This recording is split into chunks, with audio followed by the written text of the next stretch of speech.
Hello everyone, my name is Adam and I love movies. I grew up in the 80s and 90s and the nostalgia of those times will always stick with me. But sometimes nostalgia can cloud your vision of things. So come with me as I go through the movies I swear all my life I've loved, and let's see if I can still see the magic that I once did.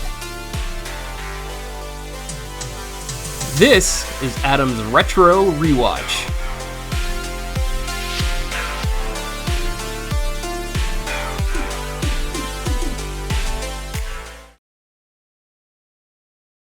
Hey everyone, I'm back for another video. This one is a little bit different. I know I say that a lot. And this is more kind of like the one I did for Spiral when that came out, except this is not a brand new movie, with it being an Adam's Retro Rewatch, but it's going to be the same way. It's purely reactionary. It's a movie I want to talk about, and I don't think I've ever talked about it before. Some friends of mine, if you look behind me, you see there's a proton pack here. Yeah, I do Ghostbuster cosplays for charities and stuff. And I've hooked up with this group that basically is the chapter in my area to do it. And I've been connecting with them and busting with them for a while.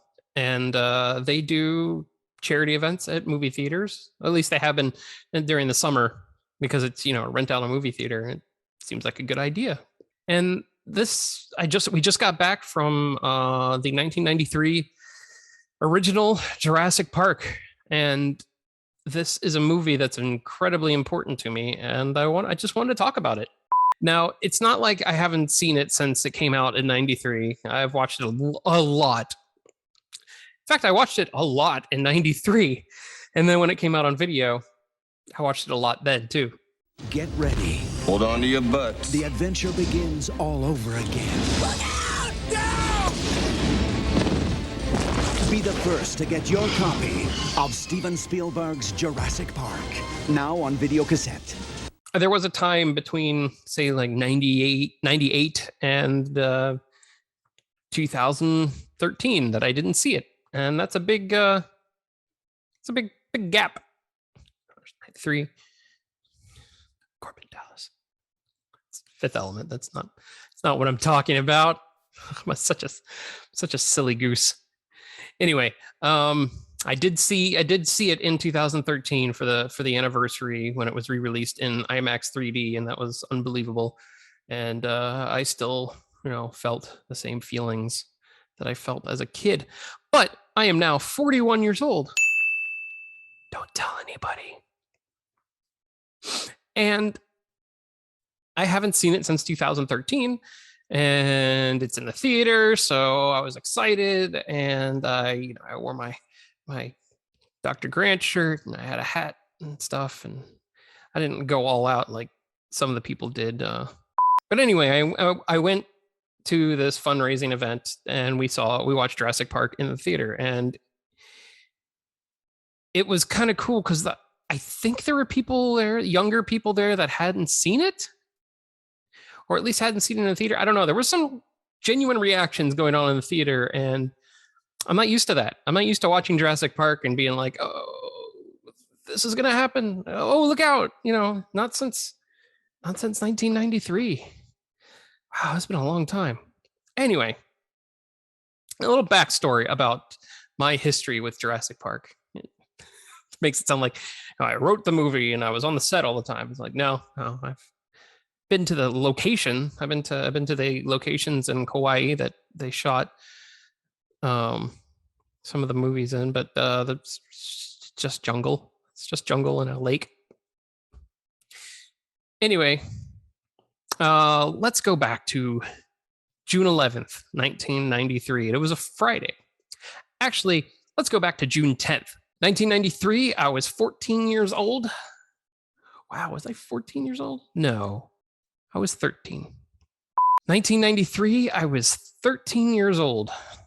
At least June 10th. June 10th, I was 19. I was 1999 years old. I was 13 years old, and I was very excited for the next Steven Spielberg movie. I've seen the trailers.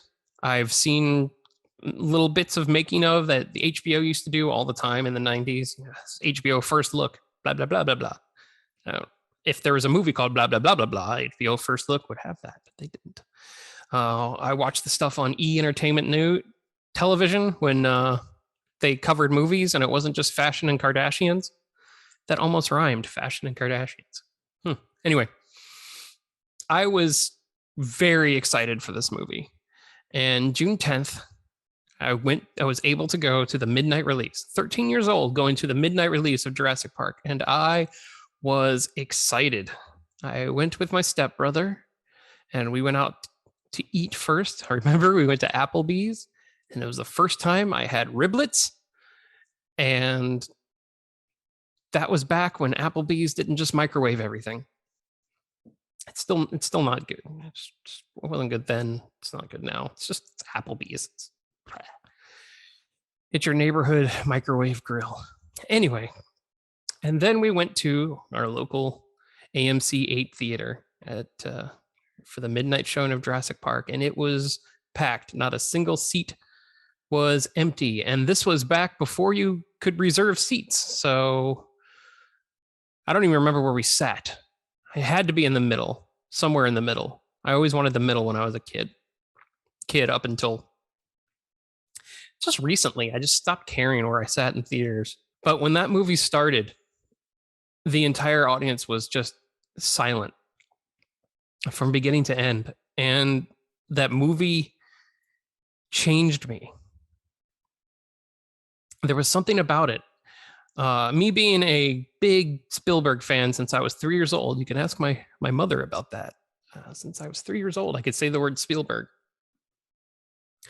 I was really excited for this movie and I understood, his ways. Before that, there was, the Indiana Jones movies. And then he started his war movie stuff with Empire of the Sun, which was really good. Empire of the Sun was really good with young Christian Bale.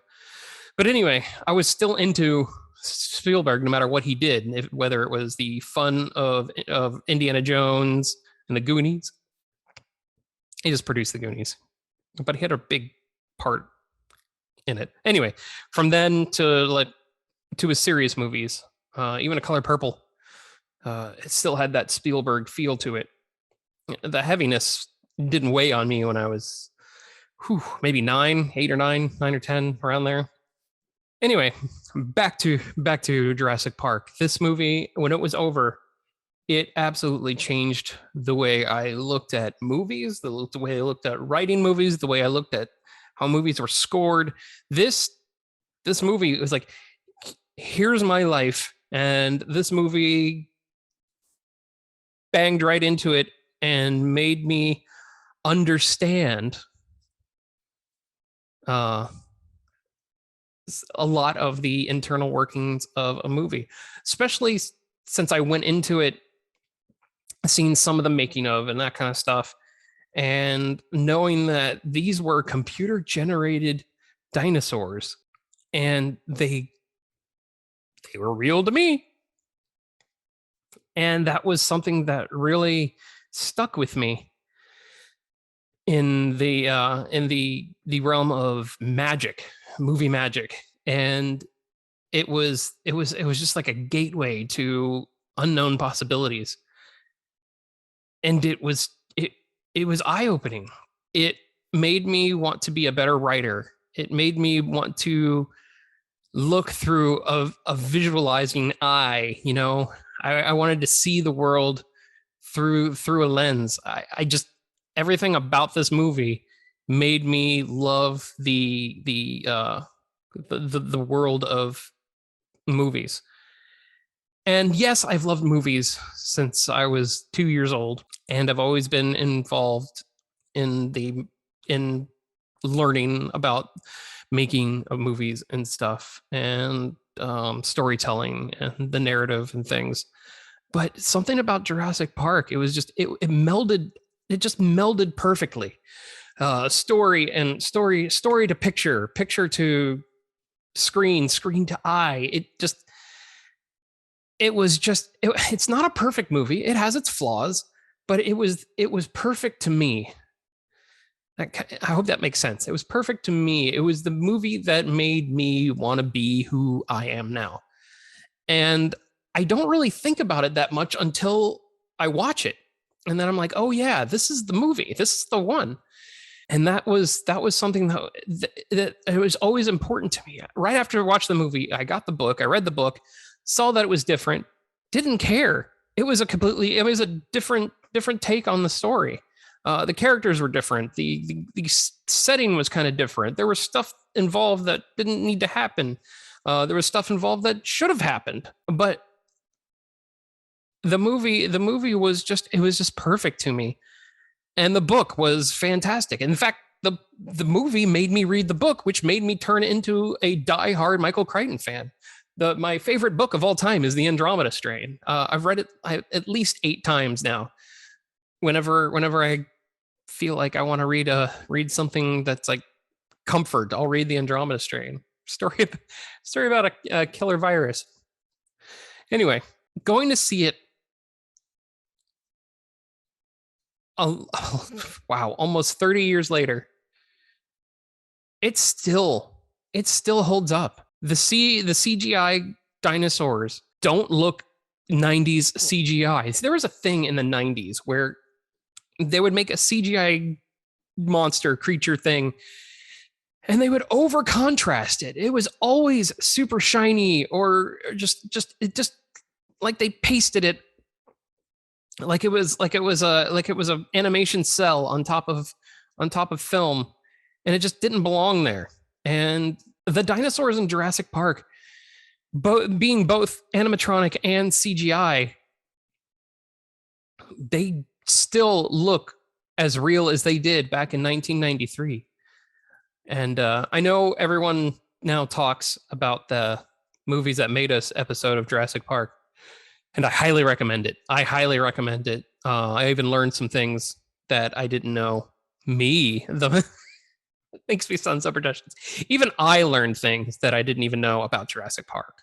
No, it's a fantastic thing. But now everyone talks about, the dinosaurs were all supposed to be animatronic until they took a chance on the computer, and it was gung ho. It was either make it or break it for the CGI, and it made it. It was I don't want to keep saying perfect, because you throw that word around and it doesn't lose its power, but it doesn't have the power that everyone else thinks, because art is subjective. It's, you have your opinion, I have my opinion, you have your experiences, I have my experiences, and that's how art works. People get drawn into things. I don't understand Monet, but other people do, and that's cool. But this movie, it still has the staying power, and it was proven tonight in the theater with people who I still think hadn't seen the movie before, because they were genuinely having reactions, and that was so cool to see these reactions. And after the movie, they were like, how many people saw this in the theater? And there was quite a few of us, and there was quite a few that weren't. And some people are like, I was 1 year old, and then my skin fell off like the guy, like the Nazi in the Last Crusade.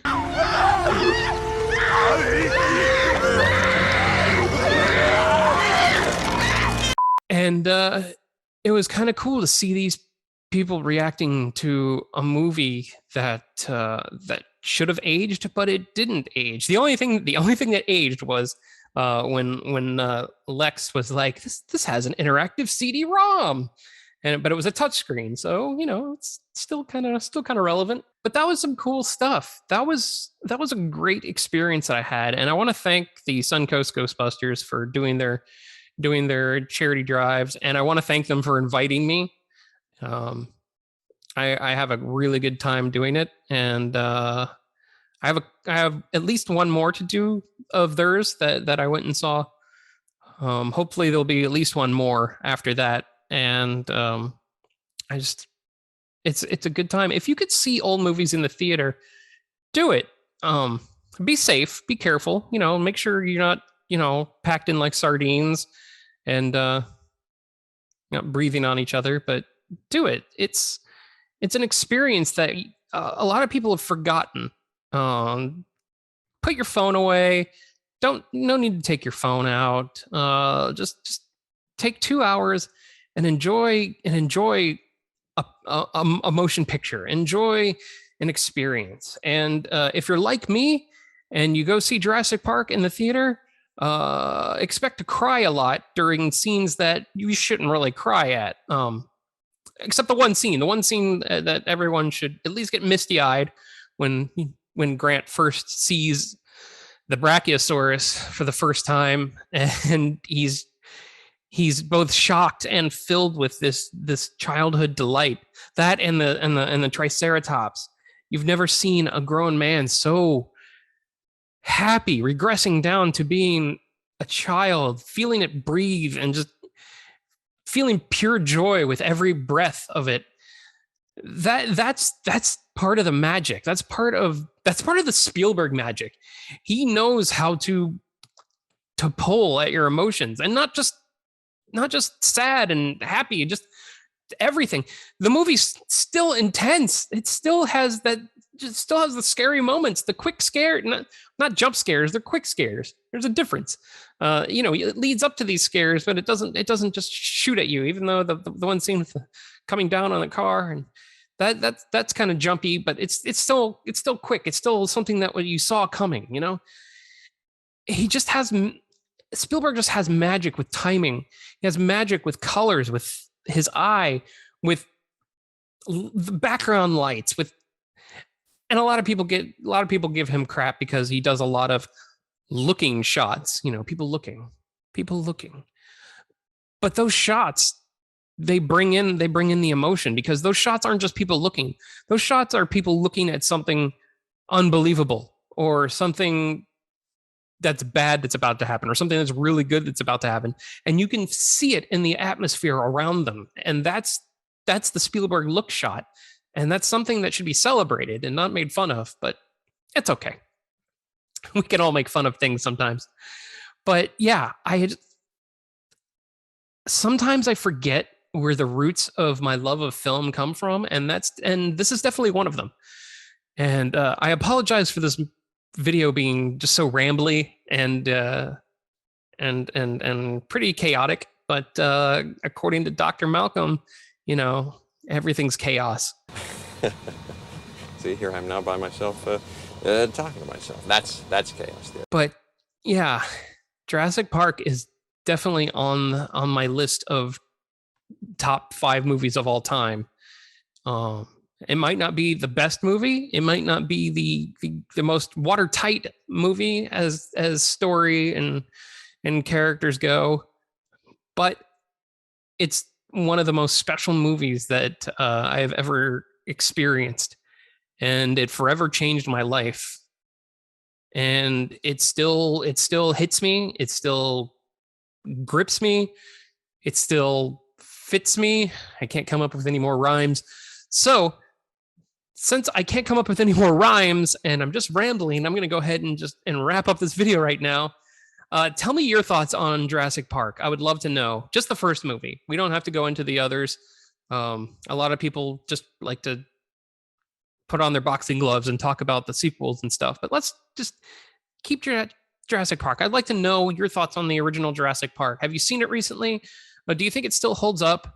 Do you think that the CG still holds up? Do you think the music? Oh, the music. My favorite John Williams score. It's just so different than what he usually does, and I love it. But tell me, do you love it? Let me know. I would love to hear from you. I'd love to hear from anyone, good or bad. I want to know if I ramble too much. I want to know if I don't ramble enough. Yeah, so there it is. As Ian Malcolm would say. Well, there it is. There it is. Remember to hit the subscribe button. It tells us that you like what we're doing. It tells us that you want to see more, and it makes us feel good. And it also helps the channel grow, because that's how the YouTube algorithm works. Make sure you check out all of our other stuff, our Cinemadness podcast on all major streaming podcast servers. I'm not going to go through them all, but we're on all the others. Make out. Let's make out. No.